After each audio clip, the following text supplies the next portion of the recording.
Baik,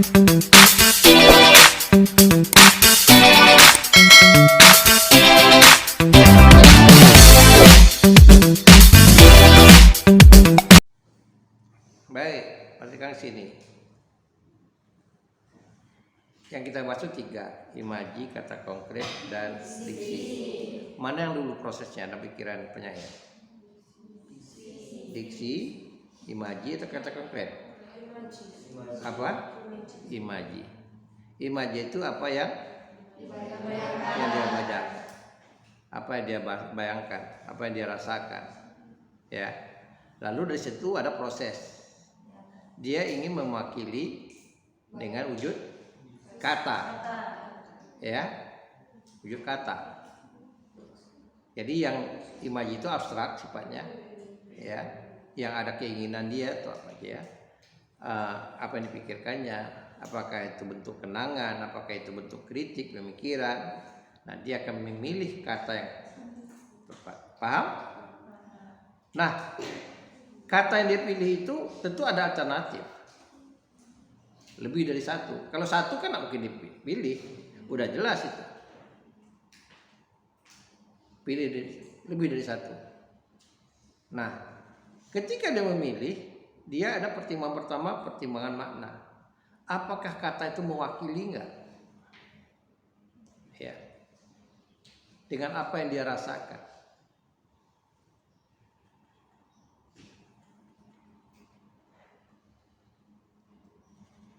Kenapa? Kata itu ada kalanya dalam artian denotatifnya sama, artian kamusnya sama, tapi dari segi rasa berbeda. Rasanya itu berbeda. Selalu saya katakan, kata aku, kata ganti orang pertama aku, saya, hamba, beta, sama. Tapi dari segi rasa berbeda. Kalau Anda baca, Anda pahami dalam ilmu pragmatik, bagaimana kata itu, teks itu berkaitan dengan konteks. Jadi kalau kita tidak menemukan penyairnya atau bertemu penyairnya, kalau kita ingin bicarakan diksi itu, kita bukan hanya mengatakan ini diksi. Ya namanya kata itu ya ada diksinya, semuanya diksi, proses diksi. Ya harus Anda gambarkan dulu. Ini ada kata-kata kemungkinan. Anda gambarkan. Bisa jadi artinya ini. Lalu menurut Anda, ingat ya, karena bukan penyair lagi, Anda kan menafsirkan, Anda tidak menjumpai penyairnya. Menurut Anda, kenapa penyair itu mempertimbangkan kata itu? Jadi Anda menyadari bahwa penyair punya pilihan alternatif. Bisa jadi pilihan itu tidak tepat penyairnya. Bisa jadi, apalagi penyair pemula. Kata bulan dengan rembulan sama? Sama. Tapi kenapa menggunakan kata rembulan misalnya? Supaya lebih. Tapi mana kan ada beda.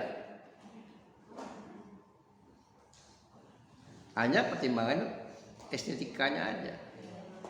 Ya. Kalau bulan itu artinya kata yang betul-betul telanjang, betul-betul kata yang maknanya denotatif. Misalnya, dia menggunakan kata rembulan. Sama juga kata matahari dengan mentari.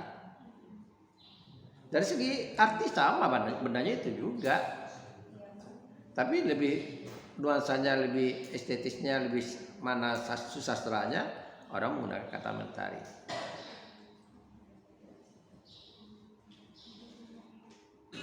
Itu contohnya. Tapi ada lagi contoh yang lain misalnya. Diksi itu, contoh yang lain, artinya lebih cenderung ke mencari kata yang punya makna secara konotasi. Ini berkaitan dengan gaya bahasa. Ya. Jadi misalnya memilih kata yang bisa mewakili semacam perumpamaan.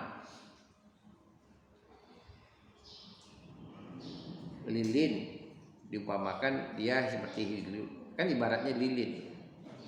Lilin itu dia mencahaya sekelilingnya, sementara dia habis.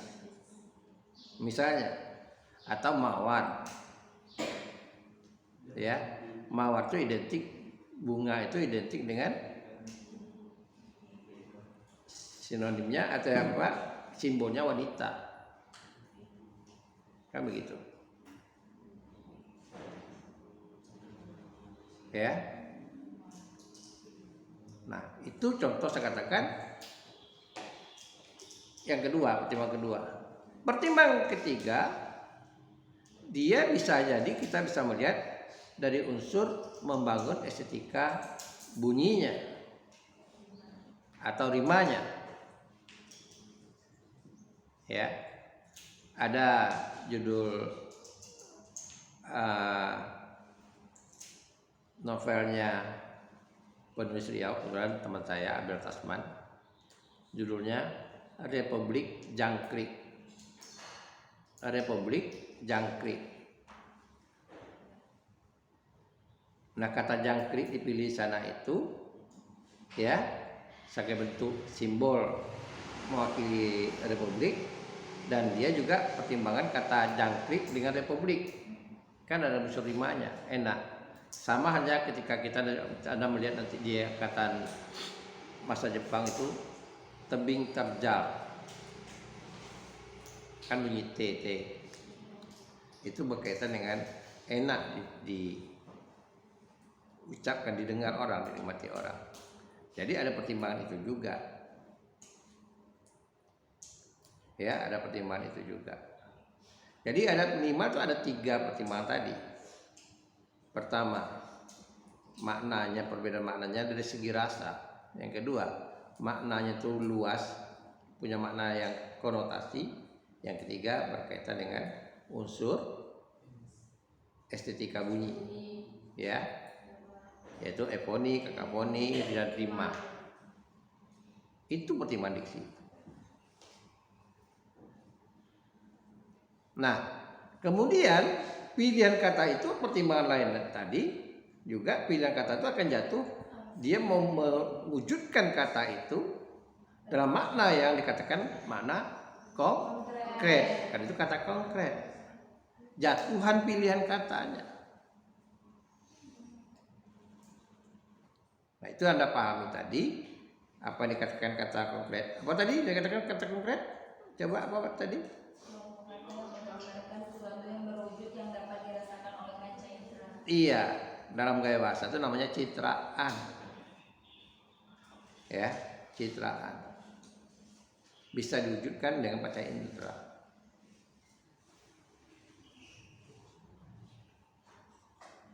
Misalnya ada kata ia melesat cepat. Kata melesat itu bisa katanya, bisa sinonimnya bisa laju, ya, tapi dipilih kata melesat cepat supaya secara konkret kecepatan itu penglihatan. Jadi paham? Nah, sekali lagi saya katakan pada Anda nanti bisa baca unsur intrinsik itu dalam buku teori yang berbeda. Ada yang mengatakan tidak menjumpai imaji dan kata konkret, ya, ada yang tidak bicara itu. Kenapa? Menurut dia diksi itu sudah mencakup persoalan imaji dan kata konkret, ya. Nah, itu tadi efek dari pemilihan itu yang dikatakan kata konkret, efek dari pemilihan diksi tadi. Tapi diksi itu bukan hanya mewujudkan kata konkret aja. Nah, ada pertimbangan lain, yaitu unsur estetika bunyi, keindahan. Ada yang mau ditanyakan? Sebelum kita masuk ke pembahasan berikutnya, ada unsur yang kita bahas. Kalau tidak, kita bicara tentang unsur yang lain, yaitu rima dan irama. Ya, ya, silahkan. Saya pikir mau tanya tadi.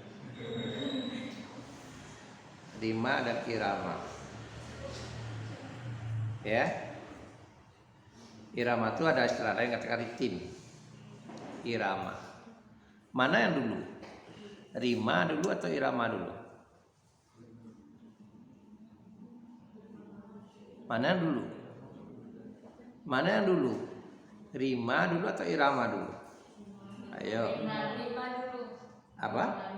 Rima dulu. Kenapa Anda katakan rima dulu?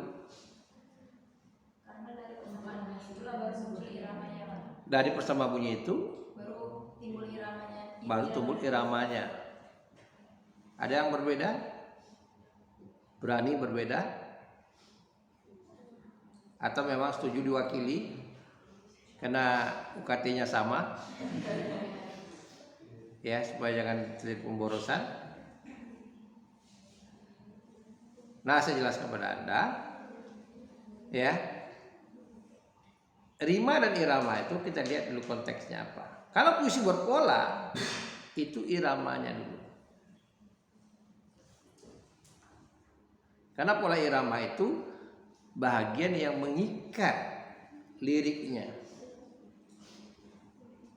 Anda belum buat syair nih, irama syairnya udah ada. Anda harus ikuti irama syairnya. Anda mau buat syair surat kapal, Anda pahami dulu irama surat kapal itu. Anda mau buat syair dengan irama 95, Anda pahami dulu. Berarti iramanya dulu. Ya. Udah buat belum? Yang tadi kemarin saya suruh ubah irama lirik lagu. Udah. Belum ada. Liriknya udah. Irama tunggu cari penyanyinya. Karena penyanyi suara Anda pas-pasan untuk usir ayam aja. Lagi saya Pak. Iya, enggak apa-apa. Ya karena kita bukan nerang seni tari dan musik, ya. Tidak ada masalah. Tapi maksud saya untuk memberikan gambaran pada Anda itu bahwa belajar puisi ini bukan sekedar mencari unsur etik saja, tapi bagaimana secara ekonomis ini bisa masuk kita ke industri kreatif, ya. Terbuka lebar untuk kita membuat industri kreatif. Saya nonton kadang-kadang mengasih cucu saya banyak video-video cerita lagu anak-anak, kayaknya kewalahan, lirik lagunya tidak bagus, ya lirik lagunya tidak bagus. Kenapa ini tidak kita isi? Sekarang banyak orang buat di YouTube Kids, ya di YouTube Kids nih, ya isinya lagu anak-anak, studio di dalam ruangan kayak di ruangan kita ini, lalu divideokan. Apakah itu tari, apakah itu nyanyi. Nah, kelemahannya di situ. Karena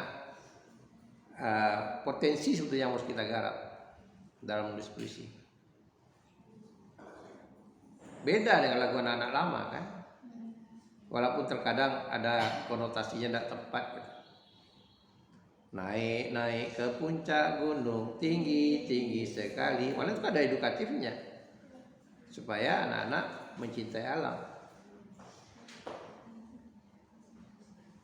Lagu hujan tik tik tik bunyi hujan di atas genting.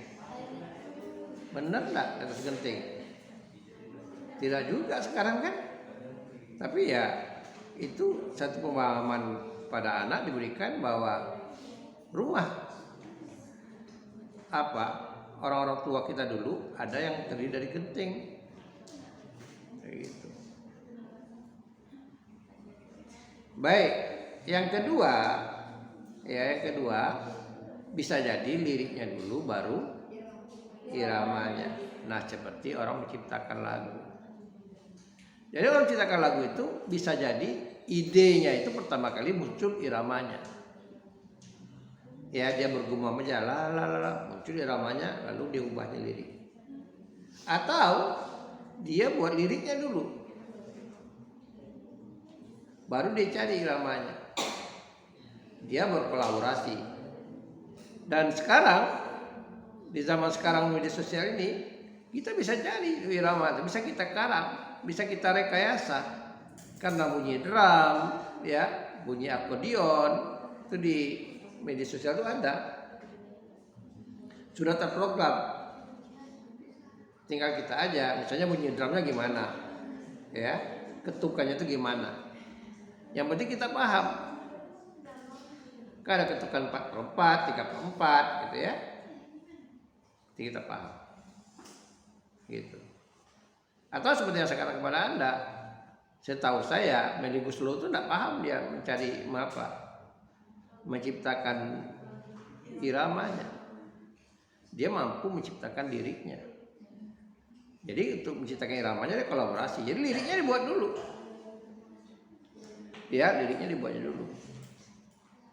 Seperti halnya pengalaman saya dengan Iwan Fals. Saya melihat konsep lagunya itu yang diketik. Tidak ada not baloknya, paling kunci-kuncinya aja. Lalu instrumen. Tapi dia ingat gitu.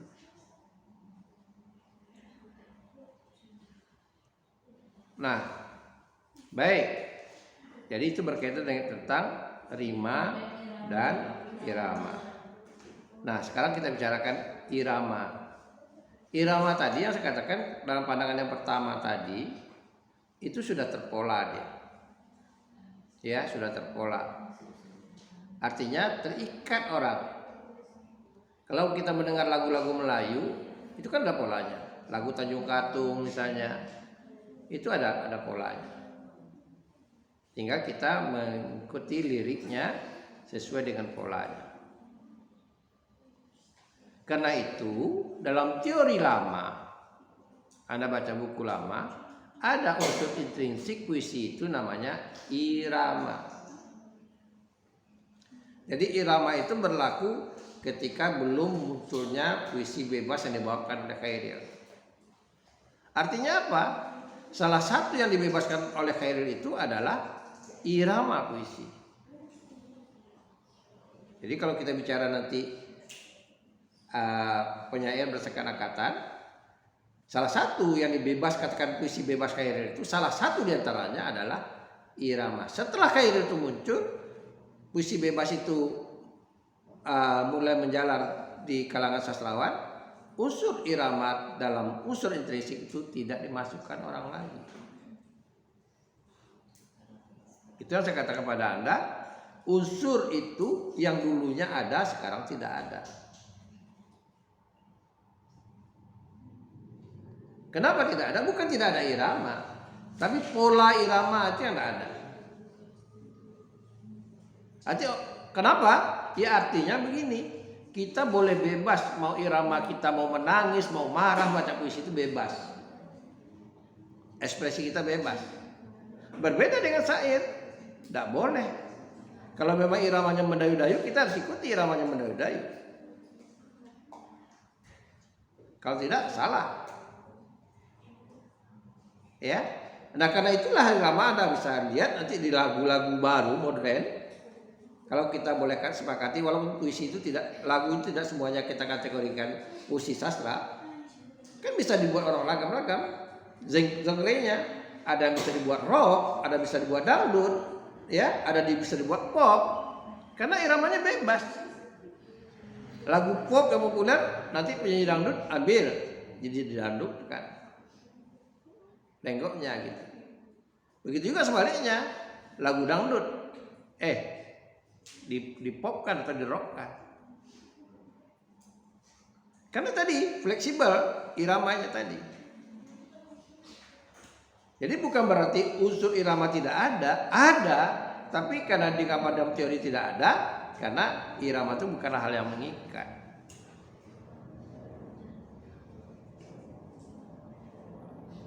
Baik, lalu unsur rima, ya, saya katakan tadi dan saya singgung dari awal, unsur rima ini yang terkecil itu sebetulnya unsur estetika bunyi. Anda baca buku Pradopo, judul bukunya puisi, atau buku Hasanuddin W.S. teori dan apresiasi puisi. Kalau Pradopo itu setahu saya itu dari tesisnya dia. Nah, apa yang dikatakan? Kita tanpa menyadari ada bunyi yang mengandung estetika. Bunyi itu dalam tingkat kadarnya itu huruf. Anda melihat misalnya gini, kenapa bunyi jangkrik malam-malam itu jadi indah Anda? Kenapa bunyi lain jadi menakutkan? Ya. Kenapa bunyi kokok ayam kok jadi Anda rasanya? Anda tahu, orang kota besar ada kalanya dia menyimpan jangkrik itu. Sengaja dimasukkan di kota supaya suasana kampung, desa. Kita bosan ya dengar kodok itu bosan. Saya punya teman, dia mampu makan di restoran besar, tapi dia tidak mau. Dia cari itu makan, diajaknya ke saya waktu itu beri penaman masih banyak tuh rawa-rawa. Kita makan di situ aja lah. Kenapa? Ya, sambil makan kita ada menemani suara kata, suara jangkrik, suasana suara kampung. Padahal kenapa tidak di restoran, di hotel saja? Jadi ada orang yang rindu dengan hal seperti itu, ya. Ada hal ini seperti itu. Sekarang aja misalnya kita udah jarang mendengar kokok ayam pagi. Saya dulu punya nostalgia. Saya dulu pernah kena virus hobi melihara burung. Ya, burung ternakan saya dulu ada 20 ekor. Tapi tidak semuanya saya beli. Kalau saya ngajar di daerah, guru mahasiswa itu mau kasih oleh-oleh, nggak usah apa-apa ya, mau kasih oleh burung aja. Jadi ada burung, macam-macam burung itu. Tapi setelah itu dilepaskan oleh ibu. Nah ya, minaya aja burung ini gitu, lepaskan. Ada satu burung, ya, kutilang emas namanya, kecil. Kalau kutilang banyak di sini yang putih, tapi warnanya warna oranye, warna kunyit, kutilang emas. Itu saya sayang sekali. Asal pukul 2 bulan puasa, mulai pukul 2 kalau saya belum bangun, dia tidak berhenti berbunyi. Dia membangunkan kita sahur. Cuman tiba-tiba saya mandikan, saya lupa nutup kandangnya. Pintunya itu lepas.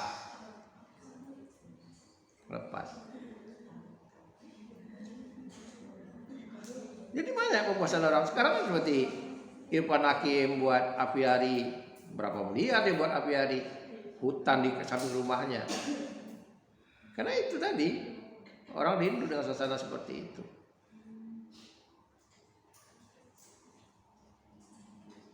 Nah, jadi kembali ke unsur tingkat terkecil itu, yaitu bunyi pada tingkat huruf. Itu namanya efoni dan kakafoni.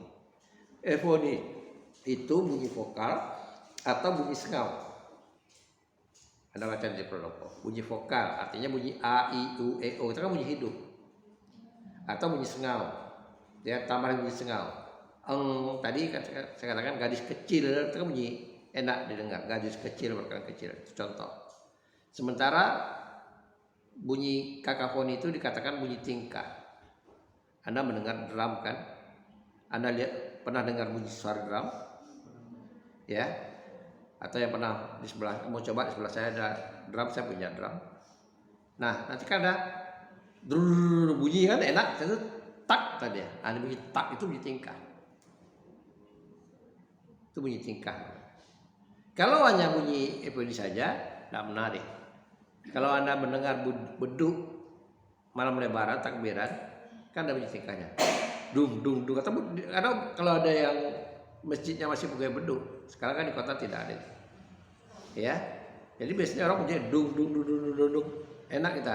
Itu tak dung tak dung. Kalau bunyi tak itu bunyi tingkah. Itu sudah menjelaskan Anda apa itu apofoni dan apa itu kakafoni.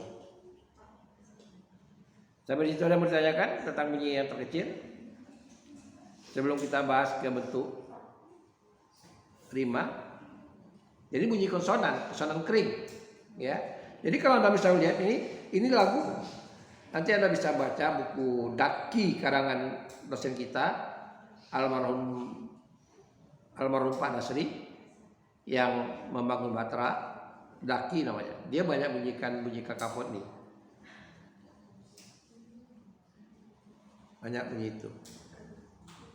Kadang-kadang kan kita melihat gini, pada puisi-puisi kontemporer dia memainkan kata aja. Kaki kemana katamu, kataku diamlah kau. Kaki kemana katamu, kataku diamlah kau saja.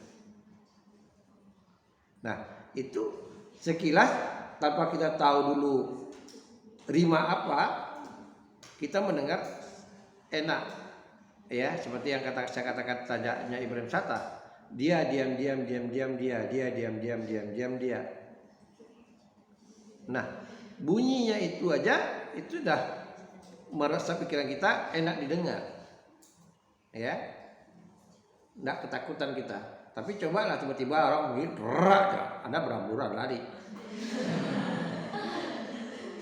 ya, berambulan. Apa nih? Karena tadi bunyi itu tidak mengenakan. Tapi walaupun menyebalkan, bunyi nyamuk kan enak. Tak bunyi, penasaran kita kan? Ada lagi nyamuk nih gitu. Nah, kira-kira seperti itu. Dan kemudian yang terakhir pembahasan kita hari ini yaitu rima. Saya tidak menunjukkan rima, itu saya cari. Cuma saya menunjukkan posisinya dan keadaan rimanya. Tapi jenis rimanya masing-masing teori itu punya istilah beda-beda. Ya. Kalau kita lihat dari segi rima itu kan kesamaan bunyi. Kesamaan bunyi itu ada 3 tingkatan. Kesamaan huruf, kesamaan suku kata, dan kesamaan kata. Saya ulangi lagi, kesamaan huruf, kesamaan kata, kesamaan suku kata. Mau diletak di akhir, mau diletak di tengah, mau diletak di awal. Terserah. Oleh karena itu ketika Anda mau mencari rima, ini rimanya apa?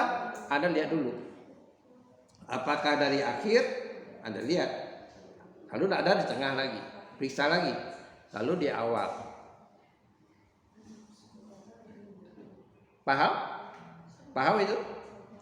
Nah, nanti ada pengembangan istilah namanya aja, ya. Itu yang dulu yang permanen itu, di akhir, di tengah, dan di awal. Nah, saya katakan kemarin, yang namanya di akhir itu polanya mau di awal, mau di tengah. Pola irama yang permanen yang selalu dominan itu ada 4. Yang satu sama semua bunyi. Sama semua bunyi. Mau satu huruf, mau separuh, yang penting bunyi akhirnya sama. Ya, sama. Istilahnya cuma bedanya ada di 5 paruh, ada 5 penuh. Paruh itu artinya ada lebih dari 1 huruf. Paruh itu kata ada separuh. Ada 5 separuh. Kalau kita menggunakan istilah kita, 5 separuh ada 5 penuh. Pengulangan kata. Tadi garis kecil berkali kecil itu kan penuh. Nah, yang pertama sama, itu dikatakan rima serangkai. Pak, A itu simbol, jangan ada salah. Itu udah terlanjur diracuni oleh buku-buku paket di sekolah. Bahkan guru-guru tidak paham dia. Jarang menggunakan istilah serangkai itu. Padahal itu lambang untuk mengingatkan aja. Ya. Pas bunyi pertama dikasih A. Anda mau kasih nilai bulat boleh. Bunyi pertama ada tanda bulat. Saya dulu nilai saya kalau saya di absen di kelas anak-anak tidak tahu nilai saya apa. Karena saya kode bintang bulat. Nggak tahu dia ini nilai A apa nilai ini, karena saya simbolkan seperti itu. Ya, ada mahasiswa yang nakal, ketika saya keluar kelas dia periksa tuh nilai, nggak bisa baca, bisa baca nggak? Saya jangan jebak dia bisa baca nggak? Karena ya kodenya bintang bulat, gitu. Jadi simbol, ya. Jadi kalau simbolnya sudah dipakai pertama, ada bunyi lain lagi, misalnya A sampai 4. Nanti bunyi lain lagi tapi sama. Dia tidak menggunakan kata A lagi karena bunyinya ada beda. B. Jadi itu namanya rima serangkai. Kita harus paham. Kemudian di samping itu ada yang bersilang. Dikatakan AB. Tapi sekali lagi saya katakan sama dengan tadi. Bukan berarti AB, CD juga betul. DE juga boleh. XZ juga boleh. Tergantung kita memberi simbolnya apa. Itu saya luruskan teori yang selalu diajarkan di sekolah.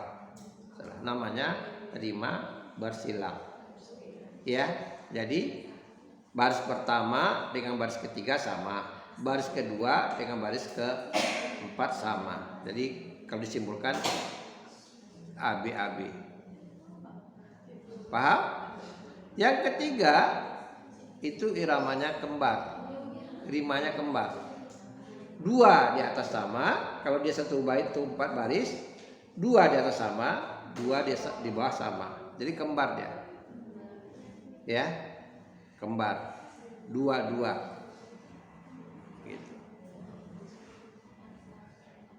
Dan terakhir rima ini jarang dipakai. Ya, jarang dipakai orang. Rima berpeluh. Baris pertama dengan keempat sama, baris kedua dan ketiga sama. Jadi A, B, B, A.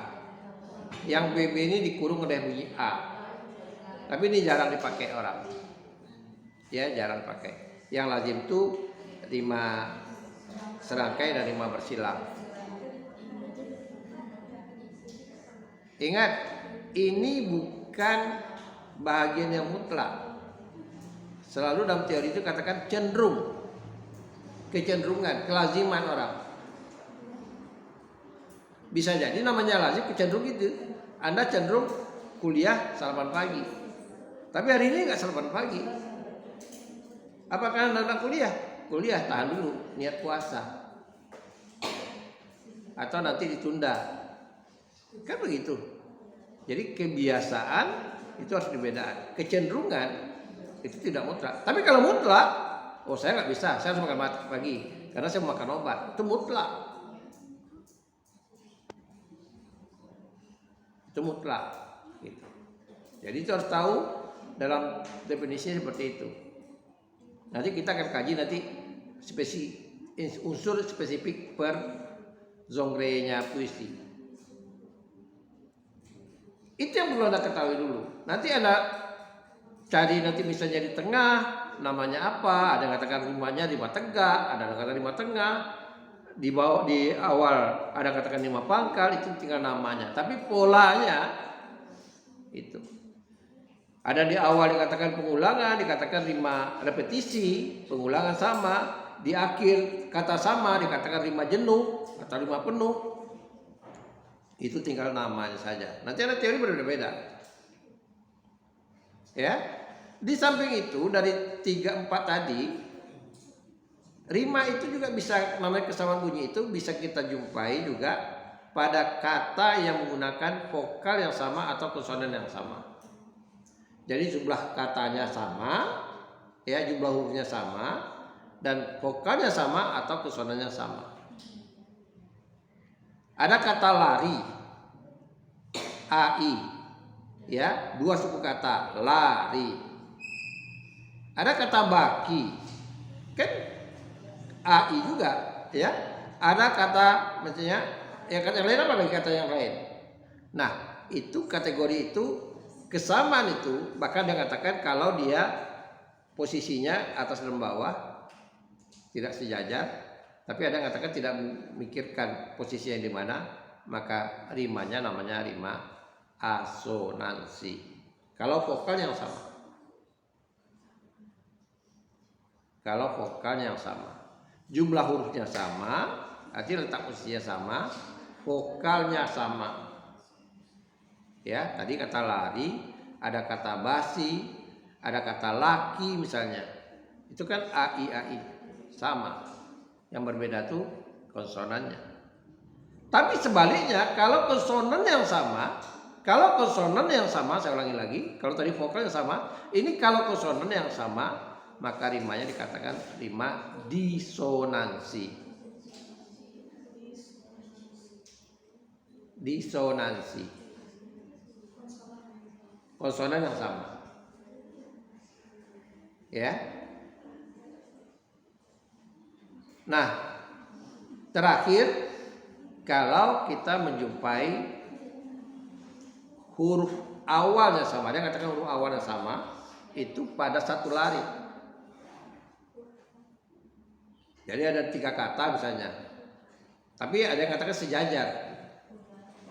Tadi saya katakan tebing terjal. Satu lari dia kata tebing dan TT. Itu dikatakan rima aliterasi. Ya. Jadi memang sejajar dia. Ada 5 kata 4 kata tapi huruf awalnya sama. Huruf awalnya sama, mau konsonan atau mau vokal pada satu lari, maka dikatakan dia punya rima aliterasi. Dan ada juga yang katakan begini, kalau di akhirnya sama, huruf akhirnya sama, dari huruf awal nih, ada yang katakan itu rima data. Padahal kalau kita mau ubah jadi rima serangkai, ya, jadi rima serangkai, jadi rima data.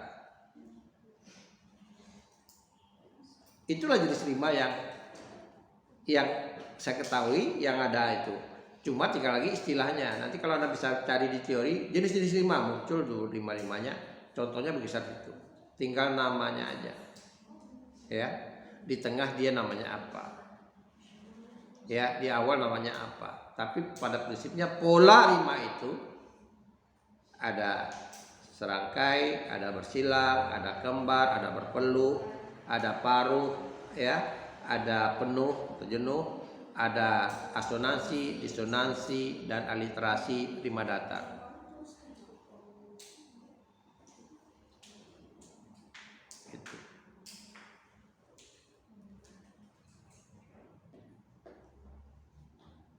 Ada yang mau ditanyakan? Ada yang mau ditanyakan? Teori tentang jenis-jenis rima ini tidak banyak kritikus yang mengungkapkan itu. Ada agak sulit tadi mencari teorinya. Ya, jenis-jenis rima misalnya saya lihat cari teori di buku ya, di Bang Google tetap ada. Bang Google itu serba bisa ya. Jadi buku teori tentang jenis rima itu tidak banyak. Termasuk bicara tentang apa tadi efoni dan kakafoni tadi.